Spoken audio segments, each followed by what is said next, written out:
Good morning, everyone. I greet you all in the name of our Lord and Savior Jesus Christ. I believe wherever you are, the Lord is with you and is protecting you and is comforting you in every day of your life.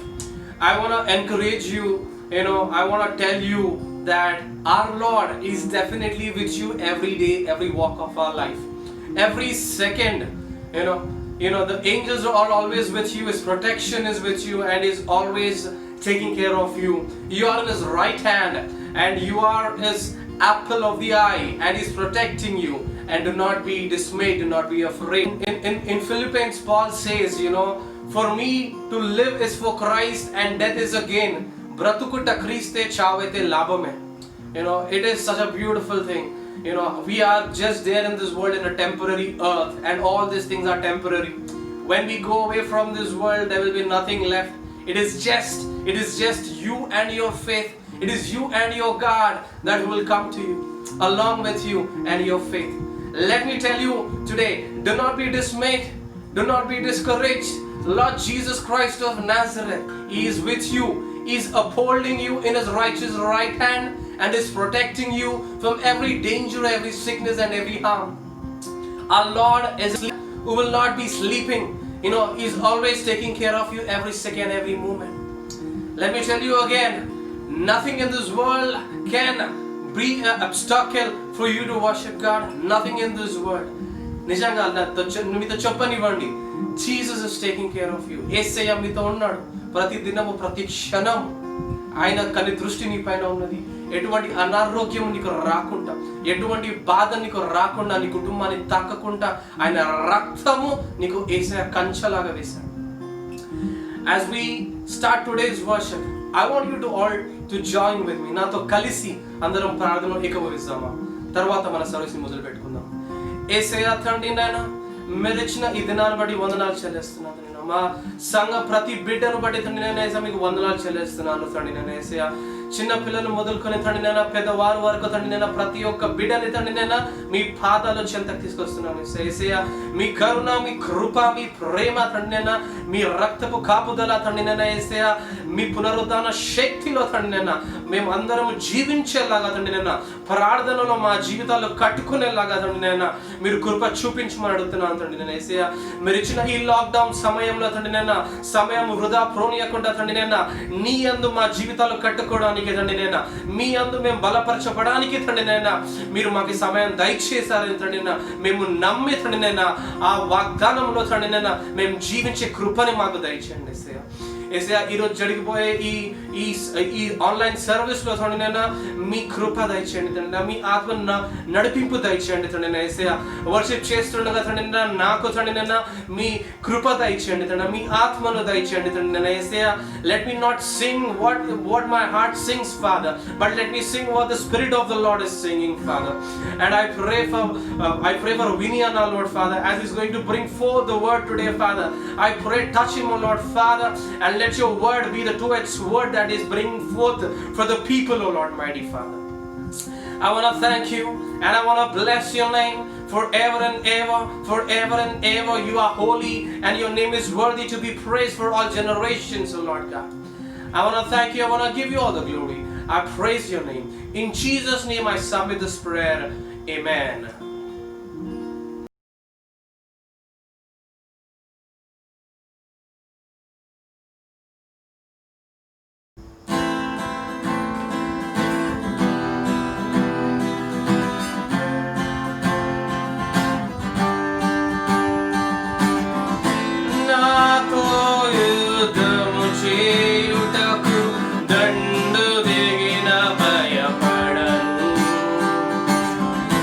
నా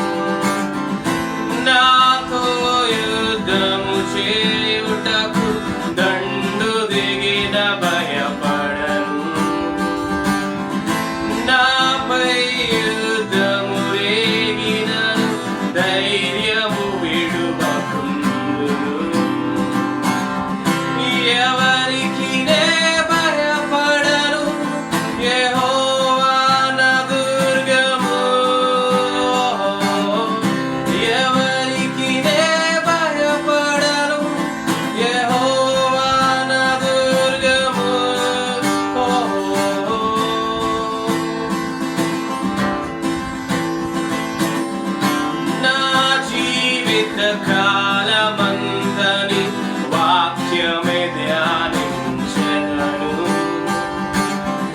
నీవే సర్వస్వమని ఈ జనులకు చాటెదను. నా జీవిత కాలమంతని వాక్యమే ధ్యానించెదను. నీవే సర్వస్వమని ఈ జనులకు చాటెదను. ఎవరికి నే భయపడను, యెహోవా నా దుర్గము. ఎవరికి నే భయపడను, యెహోవా నా దుర్గము. ఎవరికి నే భయపడను, యెహోవా నా దుర్గము. ఎవరికి నే భయపడను, యెహోవా నా దుర్గము.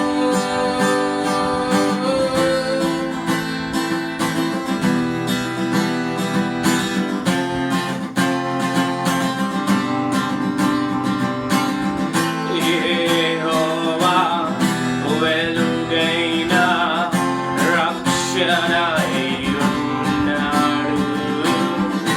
యెహోవా వెలుగైన రక్షణై ఉన్నాడు. యెహోవా వెలుగైన రక్షణై ఉన్నాడు. యెహోవా వెలుగైన రక్షణై ఉన్నాడు. ఎవరికి నే భయపడను, యెహోవా నా దుర్గము. ఎవరికి నే భయపడను, యెహోవా నా దుర్గము. ఎవరికి నే భయపడను, యెహోవా నా దుర్గము. ఎవరికి నే భయపడను, యెహోవా నా దుర్గము.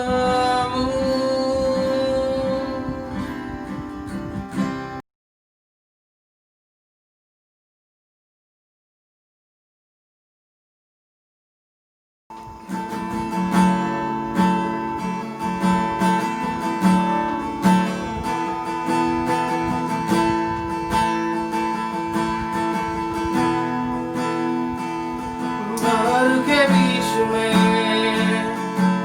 तू कहता है थम जा, तू मेरी ताकत है, तू ही मेरी ईमान। बाहर के बीच में तू कहता है थम जा, तू मेरी ताकत है, तू ही मेरी ईमान। बीत कल में तू साथ मेरे था, आज भी मेरे साथ है खड़ा, और आने वाले कल में भी होगा उठते हुए तूफानों में। तू ही मेरी चट्टान, बढ़ती हुई लहरों पे तेरे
साथ मेरे था, आज भी मेरे साथ है खड़ा, और आने वाले कल में भी होगा। उठते हुए तूफानों में तू ही मेरी चट्टान, बढ़ती हुई लहरों पे तेरे कदमों के निशान।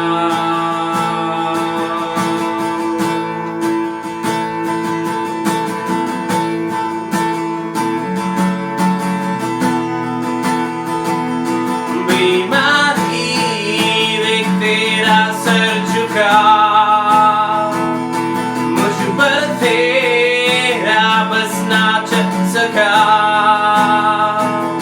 वैसा कोई शस्त्र ना बना जो कर सकेगा मेरा सामना। बीमारी देख तेरा सर झुका, मुझ पर तेरा बस ना चल सका। वैसा कोई शस्त्र ना बना जो कर सकेगा मेरा सामना। उठते हुए तूफानों में तू ही मेरी चट्टान, बढ़ती हुई लहरों पे तेरे कदमों के निशान।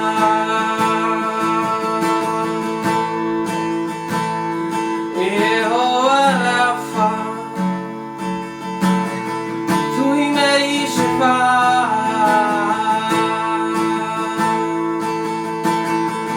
यहोवा राफा, तू ही मेरी शिफा।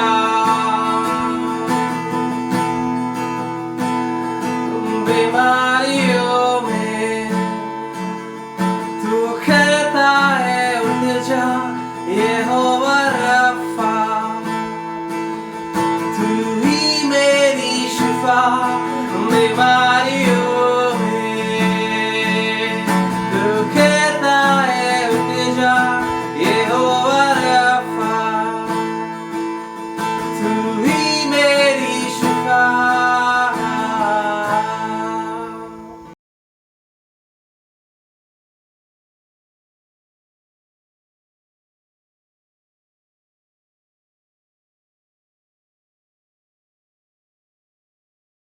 దేవుని ప్రేమైన సియోను సంగమా, ఆన్లైన్లో వాక్యం పంచుకోవడానికి దేవుడిచ్చిన కృపను బట్టి దేవునికి వందనాలు తెలియజేస్తూ ఉన్నాను.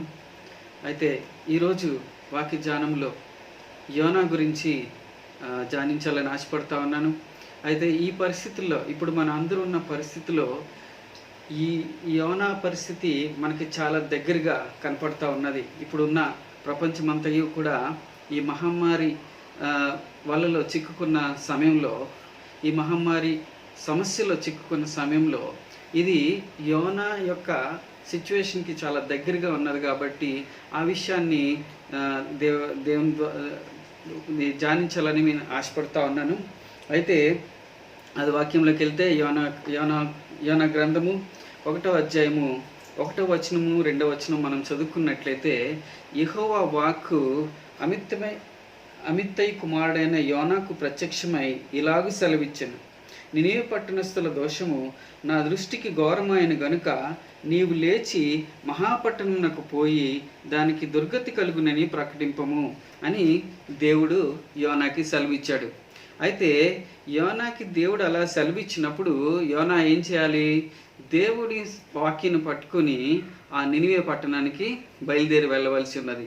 కానీ అక్కడ యోనా ఏం చేస్తాడంటే 3వ వచనంలో ఏమనుందంటే, అయితే యెహోవా సన్నిధిలో నుండి తర్షీషు పట్టణమునకు పారిపోవాలని యోన యొప్పేకు పోయి తర్షీషునకు పోవు ఒక వాడని చూచి ప్రయాణంనకు కేవు ఇచ్చి యెహోవా సన్నిధిలో నిలవక వాడవారితో కూడి తర్షీషునకు పోటకు వాడ ఎక్కెను. ఇక్కడ 3వ వచనంలో ముఖ్యమైన ఒక విషయం ఏంటంటే, యెహోవా సన్నిధిలో నిలువక ఓడవారితో కూడి తర్షీషునకు పోటకు వాడ ఎక్కెను అని ఉంది. అంటే అర్థం ఏంటంటే, ఈ రోజుల్లో అప్పుడు యోనా ఏం చేశాడంటే, దేవుడి పని వదిలిపెట్టి తనకి నచ్చిన ప్రదేశానికి వెళ్ళాలని ఆశపడి ఏం చేశాడంటే తర్షీషునకు పోవాడ ఎక్కాడు.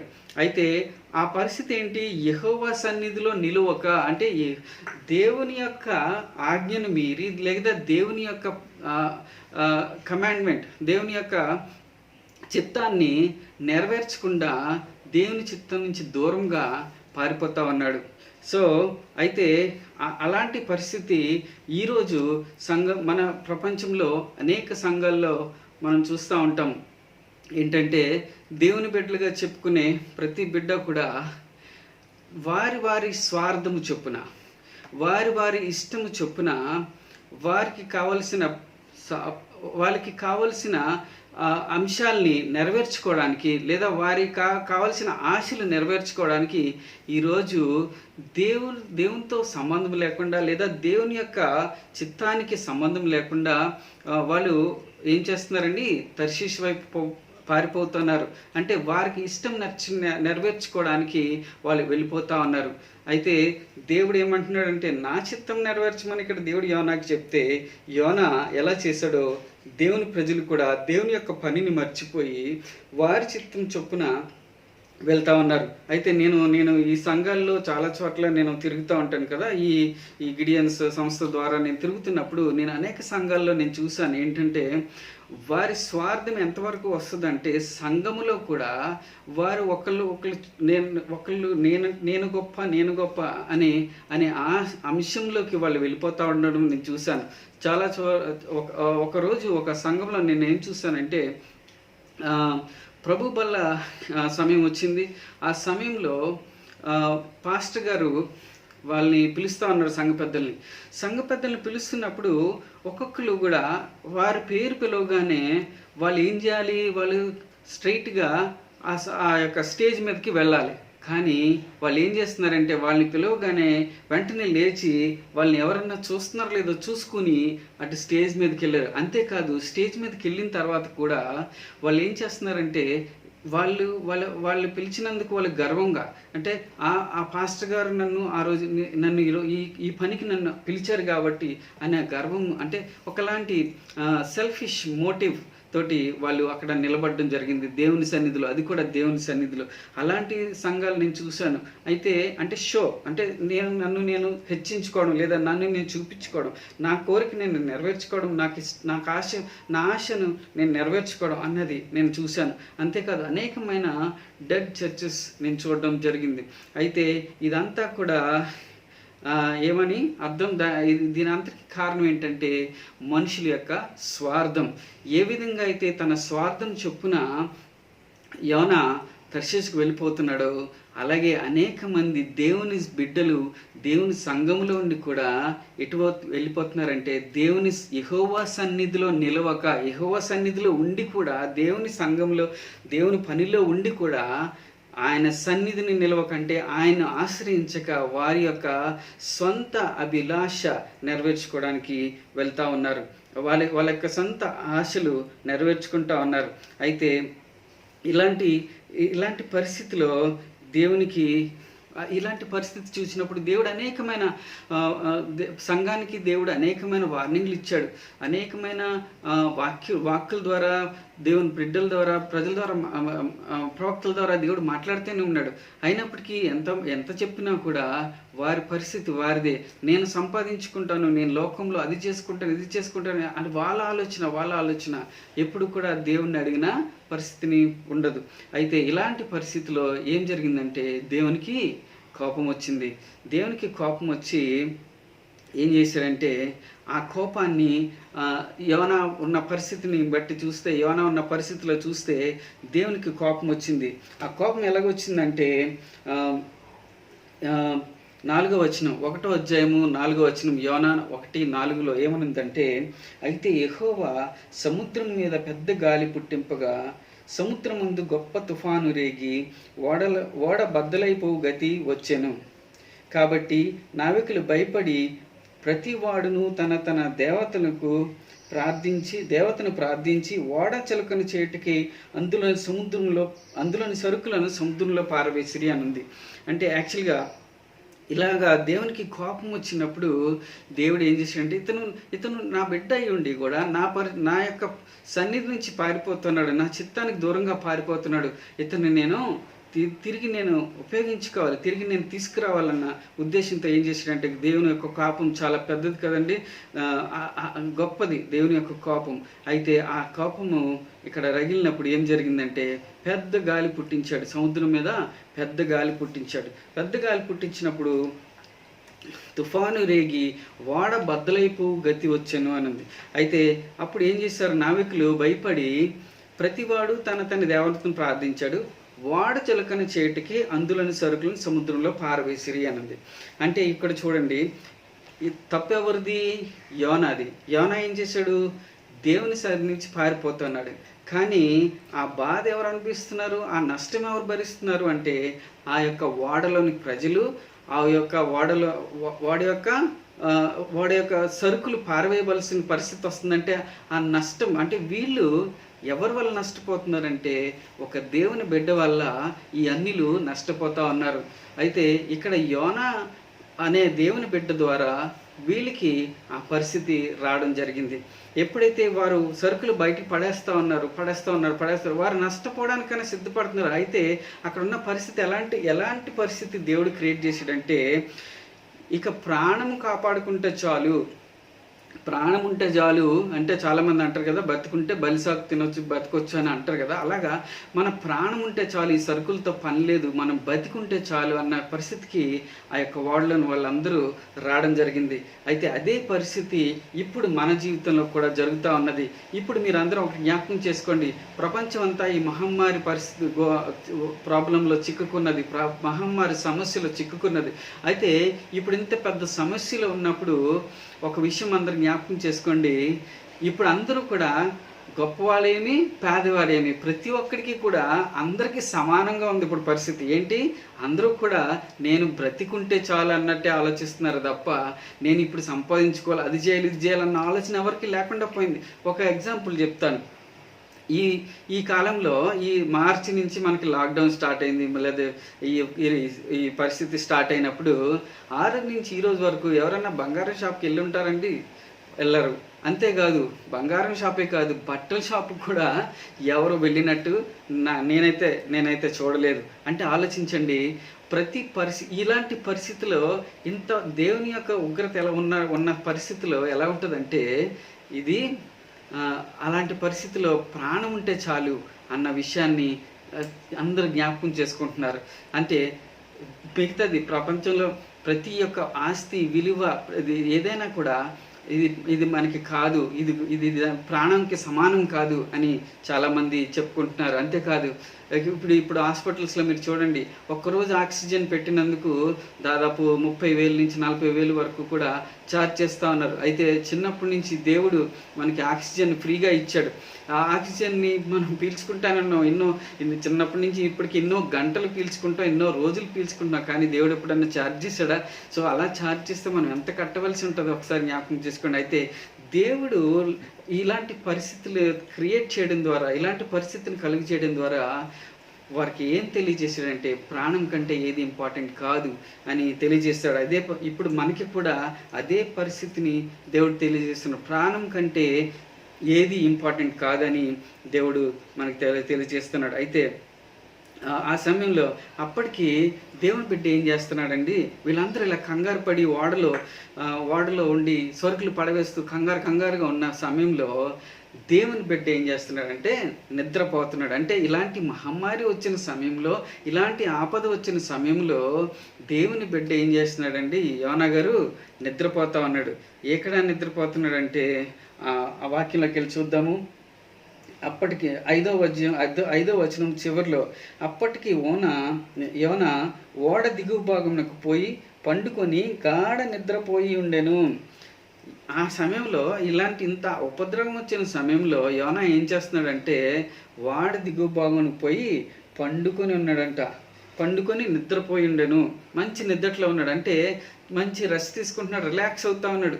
అయితే ఇదంతా నాకు సంబంధం లేదు, ఈ పరిస్థితితో నాకు సంబంధం లేదంటే అలాంటి అంటే దేవుని బిడ్డ అండి కూడా ఇది ఎంత హంగామా అవుతుంది, ఇంత పరిస్థితి ఇలా ఉన్నా కూడా నాకు అంత ఎక్కువ సంబంధం లేదన్నట్టు నిద్రపోతా ఉన్నాడు. అంటే అంత మత్తు కలిగి ఉన్నాడు. ఒక దేవుడు అన్నాడు, క్రైస్తవుడంట నిద్రించుచున్న సింహం వంటివాడు అని చెప్పాడు. అంటే ఏంటి, నిజం అవ్వడానికి సింహాలే, కానీ ఏమంటే మెయిన్ వాళ్ళు నిద్రపోతూ ఉంటారు. ఏంటంటే దేవుని యొక్క ప్రణాళిక మర్చిపోవడం, లేదా దేవుని యొక్క ఆలోచనను మర్చిపోవడం, లేదా దేవుని కోసం నిలబడి పనిచేయడం, లేకపోతే దేవుని కోసం నేను అనేకులను రక్షించాలి అన్న విషయం మర్చిపోయి ఎంత బయట అలాంటి పరిస్థితి వచ్చినా కూడా రెస్ట్ తీసుకోవడానికి లేదా రిలాక్స్ అవ్వడానికి ఇష్టపడుతున్న జనము ఈరోజు మనం మన క్రైస్తవుల్లో చూస్తూ ఉన్నాం. అయితే అప్పటికి ఆ తర్వాత ఇంకొక మాట కొంతమంది అనుకుంటారు ఏంటంటే, దేవుని బిడ్డలు ఇక్కడ ఉన్న మన పరిస్థితుల్లో ఏమనుకుంటారంటే, నేను ఒక్కడిని ప్రార్థన చేస్తే అయిపోతుందా, నేను ఒక్కడిని ప్రార్థన చేస్తే ఈ మహమ్మారి పోతుందా అనేసి అనుకుంటారు. అందరూ ప్రార్థన చేస్తేనే అవుతుంది, నేను ఒక్కడిని చేస్తే అవుతుంది లేదో అని అవుతుంది అంటావా అన్నట్టు మాట్లాడతారు. అయితే ఇక్కడ ఒక చిన్న ఉపమానం చెప్తాను. రాజుగారి పాలు అని ఒక చిన్న కథ నేను చిన్నప్పుడు విన్నాను. ఏంటంటే రాజుగారి పాలు అంటే ఆ కథలో ఏముంటుందంటే, రాజుగారు ఆ దేశంలో ఎంతమంది మంచివాళ్ళు, అంటే ఎంతమంది హానెస్ట్గా ఉంటారు అనే విషయాన్ని చూడాలని ఆశపడ్డాడు. అయితే ఆశపడి ఒక చిన్న పని చేశాడు. ఏంటంటే, రేపు సాయంత్రము అందరూ కూడా పాలు తీసుకొని రండి, నేను ఒక పెద్ద కుండ పెడతాను, ఆ కుండలో అందరూ పాలు వేయాలి అని చెప్పాడు అనమాట. అయితే రేపు సాయంత్రం రానే వచ్చింది. అందరూ ఒక్కొక్కరు వచ్చి వాళ్ళ యొక్క కుండలోంచి, వాళ్ళ యొక్క గిన్నెల్లోంచి ఆ కుండలోకి పోస్తూ ఉన్నారు. పెద్ద కుండ అది. అయితే వాళ్ళ యొక్క గిన్నెల్లోంచి అందులోకి అంత పోస్తూ ఉన్నారు. పోస్తా ఉన్నారు. చివరికి అయితే ఈ పోసేటప్పుడు వాళ్ళు ఏమనుకున్నారంటే, అందరూ పాలు తెచ్చినప్పుడు నేను కూడా పాలు ఎందుకు తేవాలి, నేను నీళ్ళు పట్టుకెళ్తే సరిపోతుంది కదా అనుకుని అందులో అలాంటి మైండ్ వచ్చి నీళ్ళు తేయడం మొదలుపెట్టారు. అయితే అందరూ వచ్చి పోయడం మొదలుపెట్టారు. మొత్తం కుండ నిండిపోవడం జరిగింది. రాజుగారు వచ్చి కుండ లోపలికి చూశారు. కుండ లోపలికి చూస్తే ఏముందండి, అక్కడ ఏముంది, మొత్తానికి కొండంతా నీళ్ళే ఉన్నాయి. ఎందుకంటే ప్రతి ఒక్కరు ఏమనుకున్నారంటే, అందరూ పాలేస్తారు కాబట్టి నేను నీళ్ళేస్తే పోలేదా అన్నట్టు అనుకుంటారు. అంటే అర్థం ఏంటి, వాళ్ళు ఎవరో ప్రార్థన చేస్తే చాలే, నేను కూడా చేయాలా, నేను కూడా అంత సిన్సియర్గా ప్రార్థన చేయాలా ఈ పరిస్థితి గురించి అని ప్రతి ఒక్కరు అనుకోవచ్చు కదా. అనుకుని అందరూ ఏం చేస్తున్నారంటే, రాజుగారి పాలు నీళ్ళు అయిపోయినట్టుగా, కుండ నీళ్లుగా మారిపోయినట్టుగా, నీళ్లు నింపినట్టుగా పరిస్థితి ఎలాగైపోయిందంటే, వాళ్ళందరూ ప్రార్థన చేస్తారులే, నేను చేయాలా ఏంటి అన్న పరిస్థితికి వెళ్ళిపోయారు. అయితే దేవుడు ఇక్కడ వాక్యం ద్వారా ఏం చెప్తున్నాడంటే, నీవు కూడా ప్రార్థన చేయాలని చెప్తున్నాడు. ఎలాగ ప్రార్థన చేయాలని చెప్తున్నాడంటే, దేవుని యొక్క కోపము ఎంతవరకు వచ్చిందంటే, అక్కడ 6వ వచనంలో చూద్దాము. అక్కడ ఓడ నాయకుడు వచ్చి అతని వద్దకు వచ్చి 6వ వచనంలో ఓడ నాయకుడు అతనికి వచ్చి, ఓయి నిద్రపోతా, నీకేమి వచ్చినది, లేచి దేవుని ప్రార్థించము, మనము చావకుండా ఆ దేవుడు మన ఎందుకు కనికరించినేమో అనేను.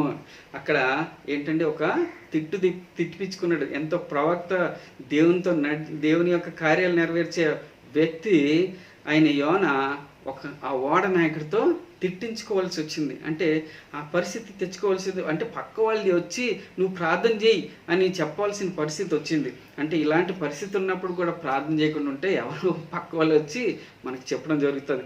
అయితే ఇలాగ ప్రార్థన చేయమని చెప్పినప్పుడు అప్పుడు కూడా ఆయన ప్రార్థన చేసినట్టు లేదు. అంటే యోనా గారు వెంటనే ప్రార్థన చేసినట్టు లేదు.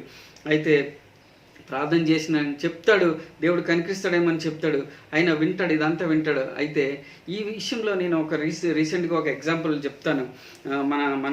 మన యొక్క మన యొక్క సంఘం యొక్క వాట్సాప్ గ్రూప్లో ఒక పోస్ట్ నేను చూడడం జరిగింది. ఆ పోస్ట్లో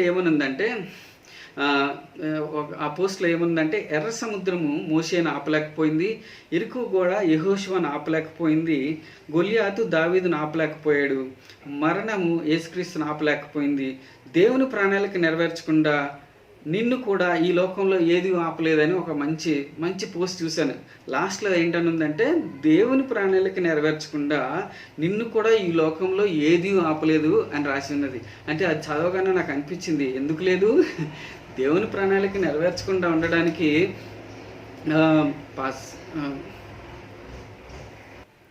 అయితే దేవుని యొక్క ప్రణాళిక నెరవేర్చకుండా నిన్ను కూడా ఈ లోకంలో ఏది ఆపలేదన్న విషయం చూసినప్పుడు ఏమనిపించిందంటే, ఎందుకు ఆపలేదు? ఇలాంటి పరిస్థితి, స్వార్థము, నిద్ర, సోమర్తనం ఇవన్నీ ఆపగలుగుతాయి మనల్ని కదా. ఇవన్నీ వీరు మోషే గురించి చూసినప్పుడు, యెహోషువని గురించి చూసినప్పుడు, దావీదు గురించి చూసినప్పుడు వీళ్ళందరూ ఏం చేశారండి? దేవుని సన్నిధి నుంచి పారిపోలేదు, దేవుని సన్నిధిలో నిలబడ్డారు, లేదా దేవుని కోసం నిలబడి ఈ కార్యక్రమాలన్నీ చేశారు, ఈ గొప్ప పనులన్నీ దేవుని కోసం చేశారు. అయితే ఇక్కడ యోనా ఏం చేస్తున్నాడండి? ఈ ప్రణాళిక నుంచి బయటికి వెళ్ళిపోతా ఉన్నాడు. అయితే ఈ ప్రణాళిక అన్నప్పుడు మనకి ఒక విషయం, మన పరిస్థితిని గురించి ఆలోచించినప్పుడు ఒకటి జ్ఞాపకం చేసుకోండి, మనకి కూడా దేవుడు ఒక ప్రణాళిక ఇచ్చి ఉన్నాడు. ప్రతి బిడ్డకి కూడా దేవుడు ఒక ప్రణాళిక కలిగి ఉన్నాడు. అయితే ఆ ప్రణాళిక ఏదో కూడా మనకి తెలియదు. చాలామంది అనుకుంటారు, ఇగో నా ప్రణాళిక అంటే ఏంటంటే వాళ్ళ యొక్క ప్రణాళిక వేసుకుంటారు. ఇగో నేను ఈ సంవత్సరం నేను ఇది ఇలాంటి నా ఫ్యూచర్ ఇలా చేసుకోవాలి, నా ఫ్యూచర్ ఇలా ఉండాలి అని ప్రణాళికలు వేసుకుంటారు. కానీ దేవుని యొక్క ప్రణాళిక ఏంటి నా పట్ల, నా జీవితం పట్ల అన్నది విషయం ఎవరు జ్ఞాపకం చేసుకోరు, దేవుని కూడా అడగరు. అయితే అదేవిధంగా ఇక్కడ ఒక ఎగ్జాంపుల్ చెప్తాను. దేవుని యొక్క ప్రణాళికకి మన ప్రణాళికకి ఎంత డిఫరెన్స్ ఉంటుందో నేను మీకు చెప్తాను. మోషే తన జీవితంలో ఏమనుకున్నాడంటే, తన అంతఃపురంలో ఉన్నప్పుడు ఇశ్రాయేల్ సమస్యను చూసినప్పుడు, ఫరో రాజు ఇంట ఆయన ఉన్నప్పుడు ఇశ్రాయేల్ సమస్యను చూసినప్పుడు ఒక మాట అనుకున్నాడు, నా శక్తితోని, నా బలంతోని, లేదా నాకున్న ఈ పవర్తోని నేను ఇశ్రాయేల్ని రక్షించగలను అని అనుకుని అక్కడ తన ప్రయత్నం చేసినప్పుడు ఏమైంది, ఒక ఐగుప్తిని చంపినప్పుడు తను పారిపోవాల్సి వచ్చింది. అయితే తన బలం ఉపయోగించి ఇశ్రాయేల్ని రక్షించాలని మోషే అనుకున్నాడు. తన ప్రణాళిక ఏంటి? తన బలము చొప్పున ఇశ్రాయేల్ని రక్షించాలని అనుకున్నాడు. కానీ దేవుని ప్రణాళిక అది కాదు.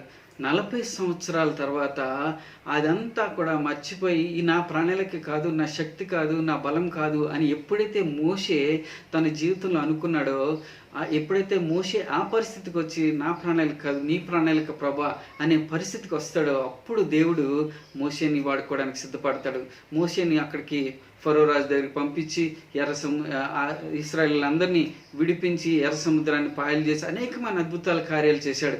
ఒకవేళ మోషే తన ప్రణాళిక చొప్పున, తన జ్ఞానం చొప్పున, తన బలం చొప్పున చేయాలనుకుంటే రక్షించగలిగినండి, అసలు రక్షించలేకపోయాడు కదా. ఉన్న ప్రణాళిక అంతా పాడు చేసుకున్నాడు. కానీ దేవుని యొక్క ప్రణాళిక ఎప్పుడైతే తను ఫాలో అయ్యాడో గొప్ప కార్యాలు దేవుని కోసం చేశాడు. అలాగే దావీదు చేశాడు, అలాగే యెహోషువ కూడా చేశాడు. వాళ్ళ జీవితాలు మీరు చదివినట్లయితే వారు ప్రతి దినము కూడా దేవుని యొక్క ప్రణాళికను అడిగి, దేవుని యొక్క చిత్తం తెలుసుకుని, దేవుని యొక్క పద్ధతి ప్రకారం వాళ్ళ జీవితాల్లో వెళ్ళినప్పుడు ఆ గొప్ప కార్యాలు వాళ్ళు చూశారు. అయితే మన జీవితంలో కూడా మన పట్ల దేవుని ప్రణాళిక ఏంటి అన్నది మనం కనుక్కుందాం. మన జీవితం పట్ల దేవుని ప్రణాళిక ఏంటి అన్నది చాలామందికి తెలియదని నేను ముందే చెప్పాను, ఇందాక కూడా నేను చెప్పాను. ఏంటంటే అసలు ఏమని కోరుకుంటున్నాడు దేవుడు, నన్ను ఏం చేయమంటున్నాడు దేవుడు, నేను ఏం చేయాలి దేవుని పట్ల, లేకపోతే నా జీవితం పట్ల దేవుని ప్రణాళిక ఏంటి, నా ఫ్యూచర్ పట్ల దేవుని ప్రణాళిక ఏంటి, ఇవన్నీ ఎవరు అడగరు దేవుణ్ణి. ఈ సమయంలో, ఈ పరిస్థితిలో దేవుడు మనల్ని అందరినీ ఎలాంటి పరిస్థితి అప్పచెప్పాడంటే, అందరం కూడా ఇంట్లో కూర్చుని ఈ పరిస్థితిలో దేవుని సన్నిధిలో ఈ విషయాలన్నీ కనుక్కోవడానికి, ఈ విషయాలు ప్రార్థించడానికి మనకి దేవుడు ఇట్లాంటి సమయం మనకి ఇచ్చాడు. ఇక్కడ మళ్ళీ మన వాక్యంలోకి వెళ్దాం, మన పాయింట్లోకి వెళ్దాం.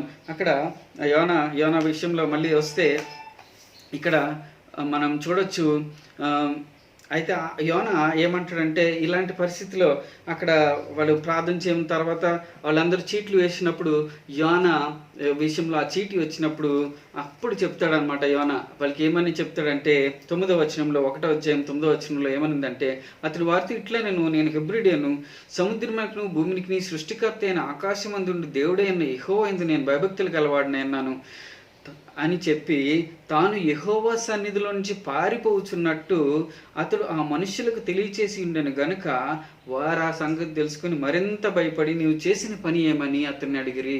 అంటే చూడండి, వాళ్ళ ముందు ఆ విషయాన్ని ఒప్పుకున్నాడు. అయితే వాళ్ళకి ఆ విషయం తెలిసినప్పుడు దేవుడు ఎంత శక్తిమంతుడో, ఈయన సేవించి దేవుడు ఎంత శక్తిమంతుడో అన్న విషయం అక్కడ తెలిసింది. అంటే చూడండి, ఎప్పుడైతే ఈ యోన తన పరిస్థితిని అంతా క్లియర్గా వాళ్ళకి చెప్పాడో అప్పుడు ఆ దేవుని యొక్క శక్తి వాళ్ళకి తెలిసింది. అయితే నన్ను బట్టియే ఈ గొప్ప తుఫాను మీ మీదకి వచ్చినని నాకు తెలిసినది, నన్ను ఎత్తి సముద్రంలో పడవేయడని 12వ వచనంలో చెప్తున్నాడు. అప్పుడు సముద్రం మీ మీదకి రాకుండా నెమ్మలించినని అతడు వారితో చెప్పిననుంది. అయితే ఇక్కడ చూడండి, ఇక్కడ ప్రపంచంలో కూడా ఈ పరిస్థితి ఉన్నప్పుడు ఎవరి వల్ల వచ్చింది ఈ పరిస్థితి అంటే, నన్ను బట్టియే ఈ గొప్ప తుఫాను మీ మీదకి వచ్చినదని నాకు తెలిసి ఉన్నది అని ఒక దేవుని బట్టి చెప్తున్నాడు.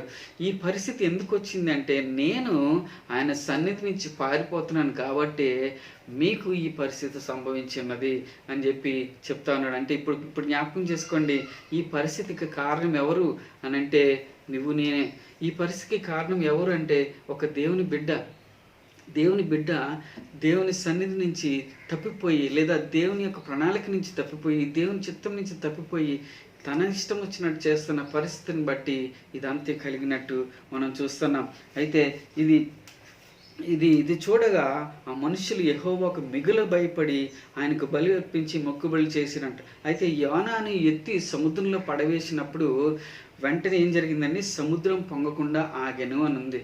అంటే అర్థం ఏంటండి, ఎప్పుడైతే దేవుని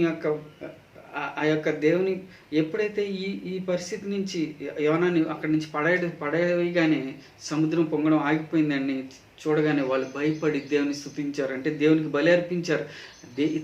ఈయనే దేవుడని తెలుసుకున్నారు. అయితే అక్కడ ఒక 17వ అధ్యాయంలో గొప్ప మత్స్యం ఒకటి యోనాను మింగవలనని యెహోవా నియమించుండగా యోనా 3 దినములు ఆ మత్స్యం యొక్క కడుపులో ఉండెను అని వాక్యంలో ఉంది. అయితే ఈ సమయంలో ఇప్పుడు ఏంటి పరిస్థితి, యోనా మత్స్యం కడుపులోకి వెళ్ళి అక్కడి నుంచి ప్రార్థన చేస్తున్నాడు. ఏమని ప్రార్థన చేస్తున్నాడంటే 2వ అధ్యాయము 4వ వచనంలో నీ సన్నిధిలో నేను వెలివేయబడినను, నీ పరిశుద్ధాలయం తట్టు మరలా చూచేదని అనుకుంటుని అని ప్రార్థన చేస్తున్నాడు. నీవు నన్ను అగాధమైన సముద్ర గర్భంలో పడవేసి ఉన్నావు, ప్రవాహంలను చుట్టుకొని ఉన్నవి, నీ తరంగంలో నీ కరులు నన్ను కప్పి ఉన్నవి అని చెప్పి ప్రార్థన చేస్తా ఉన్నాడు. అయితే ఎప్పుడైతే ఇప్పుడు కరెక్ట్గా ప్రార్థన చేస్తున్నాడు. ఇంతకుముందు ప్రార్థన చేయడానికి అసలు వాళ్ళు ప్రార్థన చేయమన్నా కూడా చేయలేదు. వాళ్ళు చీట్లు వేసే వరకు కూడా ఈయన ప్రార్థన చేయలేదు. కానీ ఎప్పుడైతే ఈ చేప కడుపులోకి వెళ్ళడం జరిగిందో, ఆ పరిస్థితి మరింత దారుణంగా తయారైందో, ఇంకా అప్పుడు ప్రార్థన చేయడం మొదలుపెట్టాడు. ఇప్పుడు మన విషయంలో జ్ఞాపకం చేసుకుందాం. ఇప్పుడు మనకి మార్చిలో ఉన్న పరిస్థితి లేదా ఈ జూలైలో ఉన్న పరిస్థితి ఒకసారి జ్ఞాపకం చేసుకుందాం. రోజుకి ఈ పరిస్థితి దారుణంగా తయారైపోతుంది మనకున్న పరిస్థితి. అంటే ఇప్పుడు ఏం చేయాలండి, మనం మరింత జాగ్రత్తగా ప్రార్థన చేయాలని దేవుని వాక్యం మనకు చెప్తా ఉన్నది. అప్పుడు మనం ప్రార్థన చేసి ఉండొచ్చు, లేకపోతే చేయకపో ఉండొచ్చు. కానీ ఈ రోజు నుంచి మాత్రము ఆ విషయంలో మనం ఖచ్చితమైన నిర్ణయం తీసుకుందాం. ఎంతో అక్కడ ఉన్న పరిస్థితి అంతా చాలా దారుణంగా మారిపోయింది. ఇంకా యోనాకి ఇటువంటి ఫ్రీడమ్ లేని పరిస్థితి వచ్చేసింది. ఇప్పుడు మన రాబోయే దినాల్లో కూడా ఇంకా దారుణంగా అయిపోతూ ఉన్నాయి. ఇలాంటి పరిస్థితుల్లో మనం చేయవలసిన పని ఏంటండి, దేవుని సన్నిధిలో ప్రార్థన చేయాలి. ప్రార్థన చేసి ఎలాంటి ప్రార్థన చేయాలి, చాలా ఏమంటారు, యోనా ప్రార్థన ఎలాగ ఉంటుందంటే అంత ఒప్పుకోలు ప్రార్థనలాగా ఉంటుంది. అక్కడ 9వ వచనంలో చూస్తే, కృతజ్ఞతాస్తులు చెల్లించి నేను నీకు బలులు నర్పింతును, నేను మొక్కుకొని మొక్కుబడులను చెల్లింపక మాన్ను, యెహోవా యొద్దనే రక్షణ దొరుకును అని ప్రార్థించాను అని ఉంది. ఇప్పుడు చూడండి, ఇలాంటి పరిస్థితిలో మనం ఏమనుకుంటాము, ఎటు వెళ్ళినా కూడా మనం తప్పించుకోలేని పరిస్థితి వచ్చేసింది.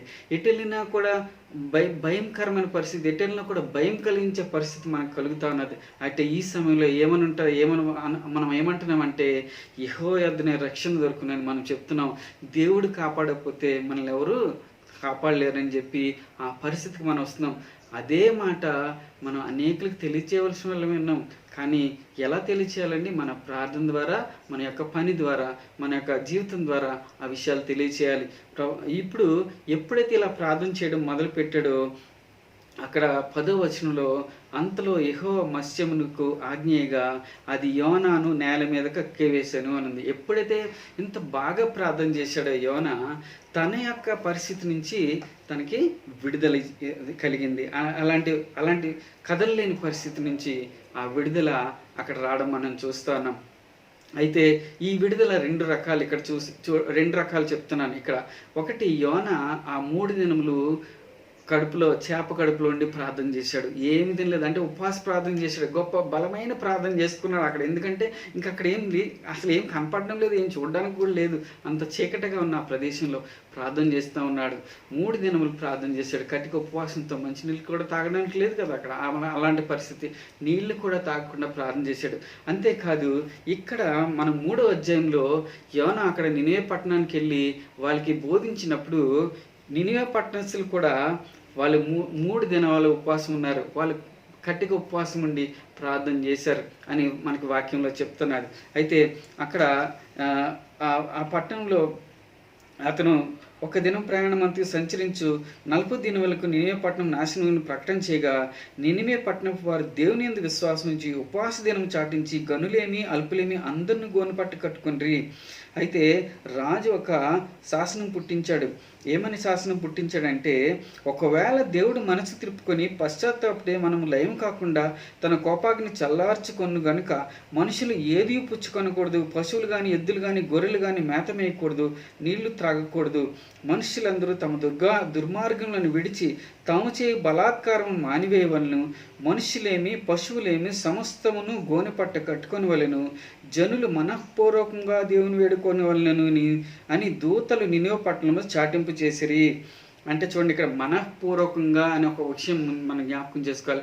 మనఃపూర్వకంగా అంటే ఎంతో శ్రద్ధతోటి ఆ ఉపవాస దినం వాళ్ళు ప్రకటించడం జరిగింది. ఎప్పుడైతే ఆ నినివే పట్టణస్తులు ఉపవాసం ఉండి ప్రార్థన చేశారో ఆ యొక్క దేవుని ఉగ్రత వాళ్ళకి రాకుండా తీసివేయబడింది. కాబట్టి మన జీవితంలో కూడా ఈ పరిస్థితి దేవునికి ఎంతో బాధ కలిగించిన పరిస్థితి. అనేక మంది దేవుని బిడ్డలు లేదా ప్రపంచము కూడా దేవుని వైపు చూడడం మానేసింది.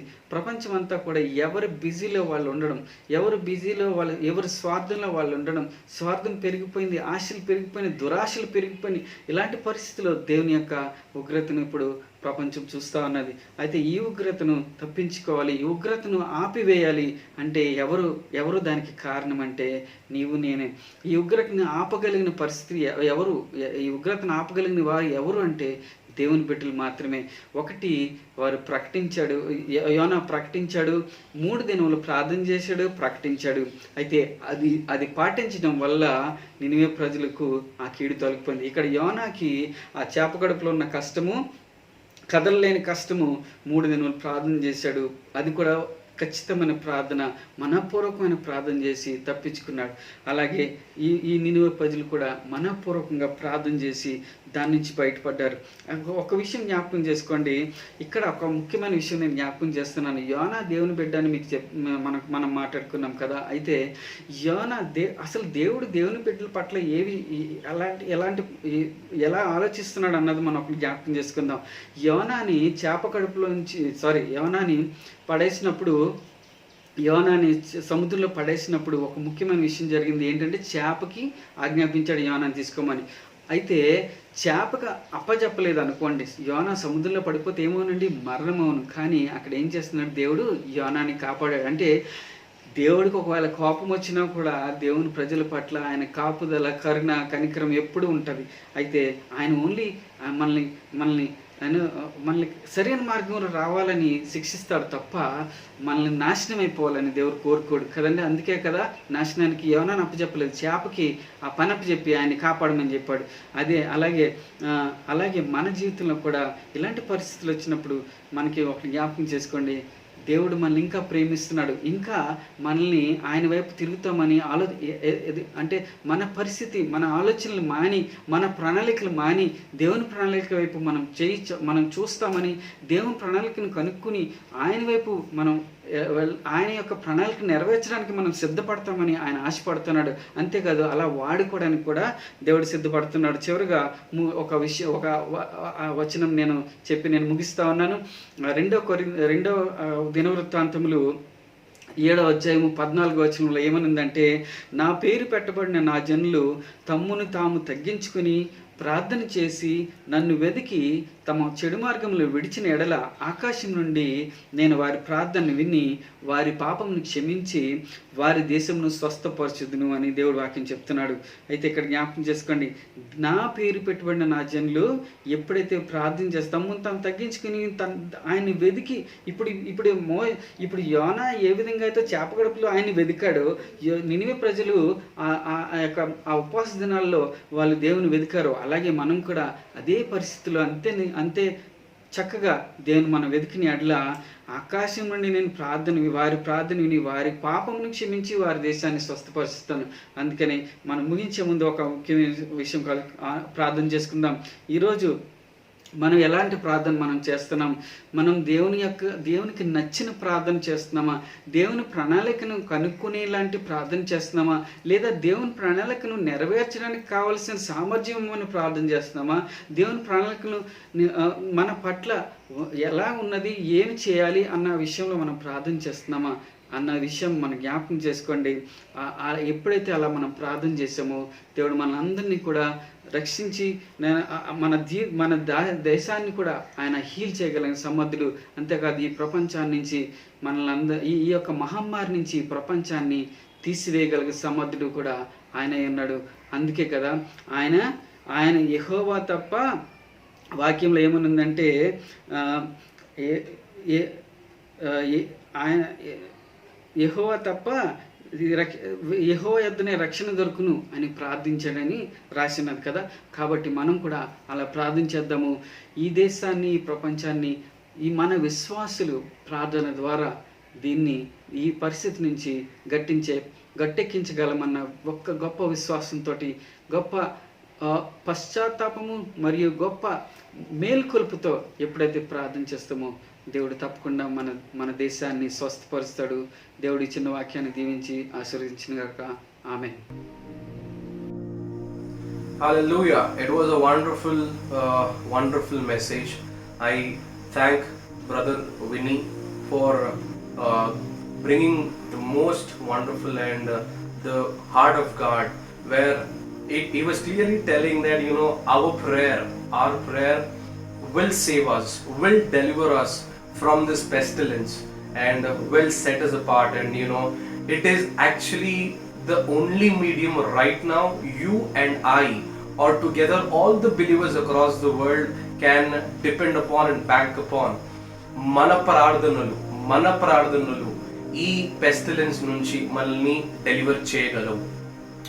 మీరు, నేను సంఘముగా అందరం కలిసి ఆ దేవాతి దేవుణ్ణి మన హృదయంతో అడిగితే, ప్రార్థన చేస్తే ఈ సిచ్యువేషన్ నుంచి తప్పించి మనలందరినీ, మన రాష్ట్రాలను, మన కంట్రీని, ఈ ప్రపంచాన్ని ఈ కరోనా అనే తెగుళ్ళ నుండి దేవుడు బయటికి తేగలడు.